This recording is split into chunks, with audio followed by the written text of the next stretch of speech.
अस्सलाम वालेकुम वरहमतुल्लाह। इस वीडियो में हम शब बारात से मुतल्लिक चंद बातें करेंगे कि शब बारात का मतलब क्या होता है और शब बारात कब है, इस रात की फ़जीलत क्या है और इस रात में कौन कौन से अमाल करने चाहिए। और आखिर में आपको ये भी बताएंगे कि शब बारात में भी किन लोगों की बख्शिश नहीं होती, और साथ ये बताएंगे कि शब बारात, शब मेराज और शब कदर में क्या फ़र्क है। तो चलें अपनी वीडियो को स्टार्ट करते हैं। सबसे पहले कि शब बारात का माना क्या है। तो शब बारात उस रात को कहते हैं जिसमें लोगों की बख्शिश की जाती है। और ये शब बारात कब है, तो देखें जो 25 फरवरी है ना, उसकी मगरिब के बाद से ये रात शुरू हो जाएगी। तो आपने इतवार 25 फरवरी की रात को जाग कर इबादत करनी है और 26 फरवरी को आपने रोज़ा रखना है। अब बात कर लेते हैं इसकी फ़जीलत क्या है। तो एक हदीस में आता है कि इस रात अल्लाह ताला बनु कल्ब की बकरियों के बालों के बराबर लोगों की बख्शिश करता है। यानी बकरियां कितनी, ये वो कबीला था जिसके पास अरब में सबसे ज़्यादा बकरियां थी, और बकरियों के बराबर नहीं फरमाया गया, बल्कि ये फरमाया गया कि बकरियों के बालों के बराबर अल्लाह ताला लोगों की मग़फ़िरत कर देता है। तो इस वजह से इस रात में आप इबादत करें और अल्लाह से दुआ मांगे कि या अल्लाह मुझे बख्श दे, ताकि आपकी बख्शिश हो जाए। फिर इस रात में एक हदीस में आया है कि इस रात में दुआएं कबूल की जाती हैं, दुआएं रद्द नहीं होती। और एक हदीस में है कि इस रात में ये ऐलान किया जाता है कि कोई शख्स बीमार है कि मैं उसे शिफा दे दूं। तो इसलिए अगर आप बीमार हैं तो इस रात में अल्लाह से ज़रूर दुआ करें, आपको उस बीमारी से इंशाअल्लाह शिफा मिल जाएगी। और हदीस शरीफ में इसी रात के मुतल्लिक ये है कि इस रात को रिस्क उतारा जाता है लोगों का।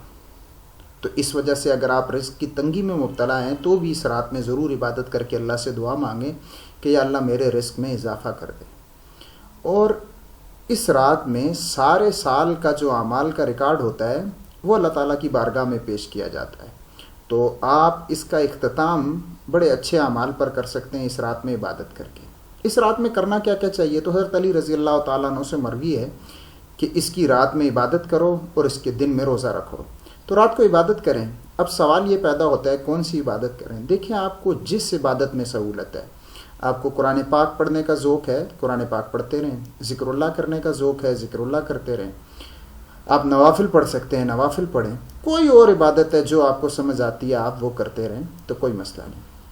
इस रात में रसूल अकरम सल्लल्लाहु अलैहि वसल्लम ख़ुद जन्नतुल बकी के कब्रिस्तान में गए थे। तो अगर कब्रिस्तान में भी जाना चाहें तो उसकी भी इजाज़त है, क्योंकि रसूल अकरम सल्लल्लाहु अलैहि वसल्लम गए।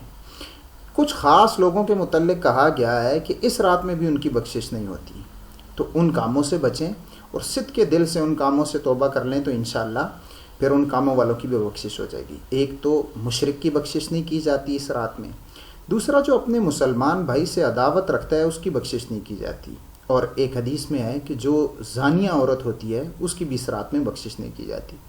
जब तक ये लोग सच्चे दिल से तौबा नहीं करते उनकी बख्शिश नहीं की जाती। तो आप सच्चे दिल से तौबा करें और अल्लाह ताला से माफ़ी मांगें, तो इंशाअल्लाह अगर आप इन गुनाहों में मुब्तला हैं तो फिर भी अल्लाह ताला आपकी बख्शिश व मग़फ़िरत फरमाएगा। अब आखिर में बात करते हैं कि शब बारात, शब मेराज और शब कदर में क्या फ़र्क होता है। तो देखें, शब बारात ये 15 शाबान को होती है और इस रात में लोगों का रिस्क लिखा जाता है और लोगों का जो इस साल जिन्होंने मरना होता है उनके नाम वगैरह लिखे जाते हैं, और ये 15 शाबान को होती है। शब मेराज 27 रजब को होती है, और ये उस रात को कहते हैं जिस रात रसूलुल्लाह सल्लल्लाहु अलैहि वसल्लम मेराज पर तशरीफ़ ले गए थे। और शब कदर ये 27 रमज़ान को होती है, इस रात में कुरान करीम उतरा था। तो मेरा ख्याल है जो ज़रूरी मालूमात शब बारात के हवाले से मैं आपको देना चाहता था वो मैंने दे दी। मिलेंगे अगली वीडियो में। अस्सलामु अलैकुम व रहमतुल्लाह।